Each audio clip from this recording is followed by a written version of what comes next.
100 ஆண்டுகளுக்கு முன்பு திருப்பரங்குன்றத்துல தீபத்தூண்ல தான் தீபம் ஏத்துனாங்க. 100 ஆண்டுகளுக்கு முன்பு 100 ஆண்டுகளாகத்தான் தீபத்தூண் ஏன் கட்டி வைக்கணும்? ஒரு கோவில் 1200 ஆண்டுகளுக்கு பழமையான ஒரு கோவில். அந்த கோவில்ல தீபத்தூண் எது கட்டி வைக்கணும்? தீபம் ஏற்று 100 ஆண்டுகளுக்கு முன்பு தீபம் ஏற்றி இருக்கிறார். 100 ஆண்டுகளாக ஏற்றப்படவில்லை. ஆனா சபரிமலையில 100 ஆண்டுகளுக்கு முன்பு பெண்கள் உள்ள போனாங்க, போகல. புதிதாக ஒரு விஷயத்தை சொல்லும் போது எதிர்க்கிறோம். ஆகம சாஸ்திரத்துக்கு எதிராக சொல்லும் பொழுது எதிர்க்கிறோம். 100 ஆண்டுகளுக்கு முன்பு தீபத்தூண் இருந்துச்சு. 100 ஆண்டுகளுக்கு முன்பு சபரிமலையில பெண்கள் உள்ள போனாங்களா? இல்லை. சபரிமலையில ஆண்டாண்டு காலமாக இருக்கக்கூடிய வழக்கத்தை மாற்றி புதுசா ஒரு பொய்யை சொல்லும் போது நாங்க எதிர்க்கிறோம். அதே மாதிரி திருப்பரங்குன்றத்துல ஆண்டாண்டு காலமாக இருந்த வழக்கத்தை 100 ஆண்டுகளா செயல்படுத்தல.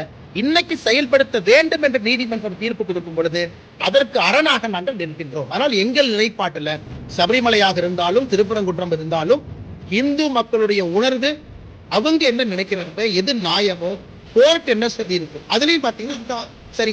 சபரிமலை எதற்காக கோர்ட் அப்பீல் நிறுத்தி வைக்க? இந்த போராட்டத்தை பார்த்த தவறுன்னு புரிஞ்சுக்கிட்டாங்க.